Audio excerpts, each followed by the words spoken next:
Hello, I'm David Kentish. I'm introducing my stories to you so that you can enjoy them in video format no matter where you are. If you would like more information about myself or my stories which I write, you may visit my website.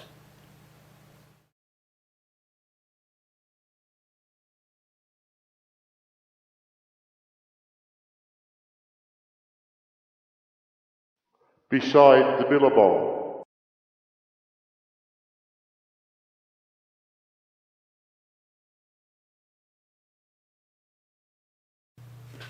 Beside the Billabong, Chapter 4. Now that we've learnt all about the Billabongs and the 5 bush friends who live and play there, let's have a look at some of the things that they get up to.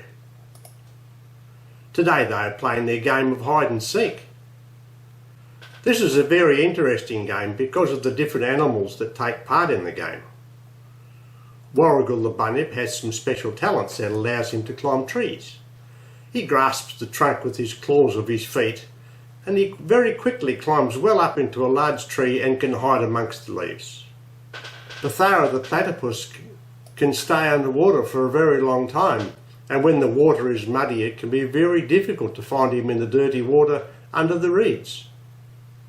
Tilpa the tortoise can bury herself amongst the rocks, and because her hard shell looks very much like a rock, she can hide very well too. Pilliga the possum just loves to climb trees too, so it is expected that he would do that. But he can also hide amongst the reeds by the water. Keesbrook the kookaburra is an expert flyer. Even at his young age he can fly to the top of all the trees in a few seconds, or get in amongst the bushes and be very difficult to find.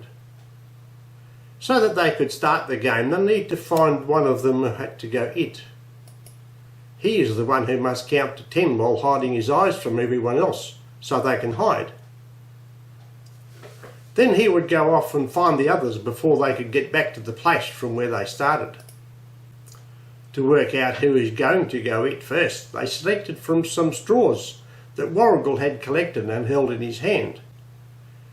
Pilliga the possum picked a short straw. "Oh, but I went it first the last time we played this game," he cried. "I don't want to go first again." "But that's the rules," they all shouted at the same time. So poor Pilliga stood behind the tree, hiding his eyes with his hand, and began counting. 1, 2, 3. Before he could get to 2, the others took off at a speed so fast that they looked like a blur. They ran in all directions, so that it would make the job very difficult for Pilliga to search them out and tag them when he found them. 4, 5, 6. By now everyone was in their hiding places waiting for Pilliga to complete his counting. 7, 8, 9, he continued until 10, "Coming ready or not," he yelled, and turned around to decide where he was going to head first. They had played this game several times, and it was always exciting to see where everyone had hidden themselves. He could see their tracks in the sand, but they were confusing, as each of the tracks headed off in a different direction. He knew Pithara the platypus would be hiding in the water by the reeds, so he headed there first. Pithara was well hidden, but he needed to come to the surface to get a breath of air. Just as Pilliga was passing, his beak popped above the water, and Pilliga yelled out, "I see you, Pithara, you're tagged."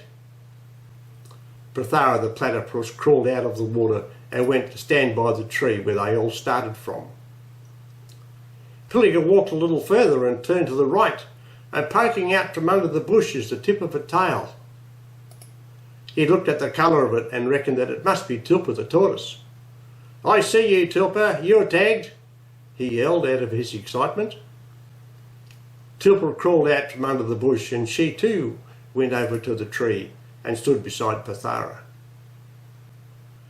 While Pilliga the possum was watching Tilpa the tortoise waddle back to the tree, he heard a soft sound in the tree just above it and to his left.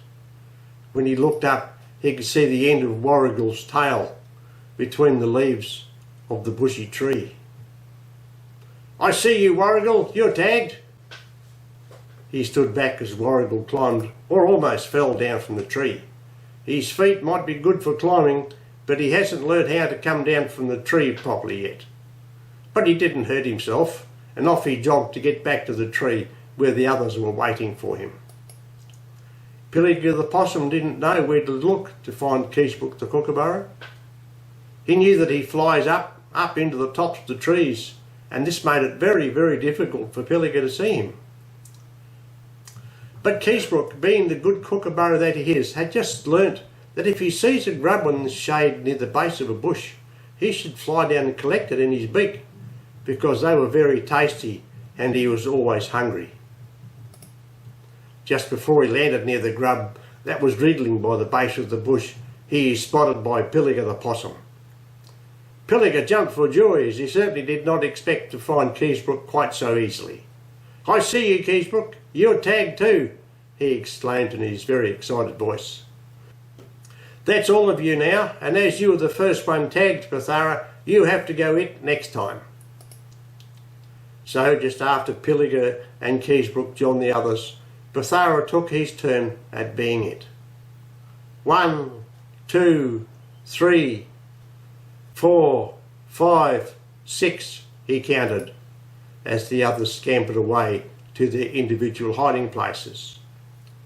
7, 8, 9, 10, coming ready or not, Bathara cried out as he left the tree in search of the others, who had found some very good hiding places.